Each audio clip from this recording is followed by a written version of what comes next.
خوتنا السلام عليكم، ان شاء الله تكونوا بخير وعلى خير. اني لا باس الحمد لله.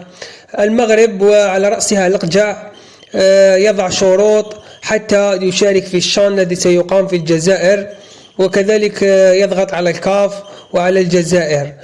كأن الأقجع هو الكاف، هو من يقرر وهو من يضع الشروط، أو هو من سينظم هذه الدورة. خوتي يشترط خطا جويا مباشرا نحو قسنطينة وقال في حال رفض هذا الأمر من الجزائر سننسحب من البطولة.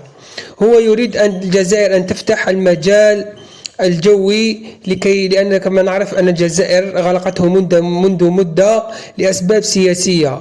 خاوتي دوكا دائما راهم يدخلونا السياسة في الرياضة، هذه الحاجة الأولى.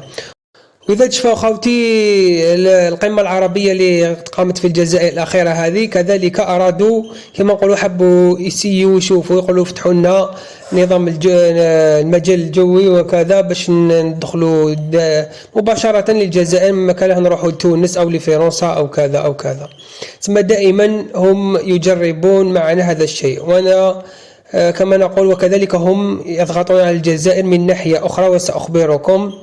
كأنه يقول الجزائر يا إما تقبل بالضغوطات وتفتح لنا المجال الجوي، وكما نقول نحن راح نذلوا هكذا خوتي، أو الجزائر لن تقبل بفتح هذا النظام هذا المجال الجوي من المغرب إلى الجزائر، وهكذا تصبح نقطة سوداء في ملف الكان 2025، لأنه الكاف ستأخذ نظرة غير جيدة على الجزائر بأنها لا تحسن معاملة الدول المجاورة لها وجيرانها وكذا. هكذا إخوتي يريدون خلق المشاكل.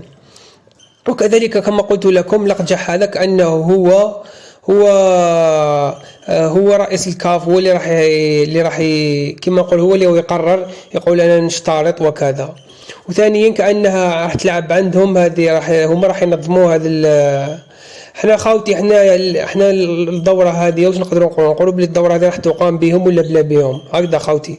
وانا تبون ما شكيتش راح يفتح لهم المجال الجوي، وكما نقولوا هما كذلك اخواتي كما نقولوا راح يشاركوا بالمنتخب تاع أقل من 23 سنة، لأنه عندما ربحناهم في قطر نحاو هذاك المنتخب، هذا هو المنتخب اللي حيشاركوا به.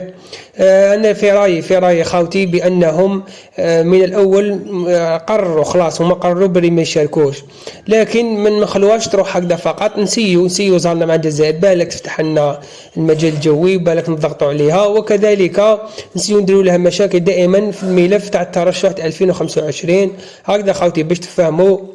هذه هي، وحنا نرحبوا بالجميع، احنا نرحبوا بكل الدول الافريقيه وخاصه جيراننا، احنا نرحبوا بالشعب المغربي والشعب، لكن كي تشوف امور كيما هذو خاوتي ما لا غالب واش راح نديروا. هذه هي ربي كما نقولوا بلانا بهذا الجار، احنا كما نقولوا نصبروا وخلاص، ونتمنى كل خير للمنتخب الجزائري، وان شاء الله الدورة هذه تكون من نصيبنا. والسلام عليكم ورحمة الله تعالى وبركاته.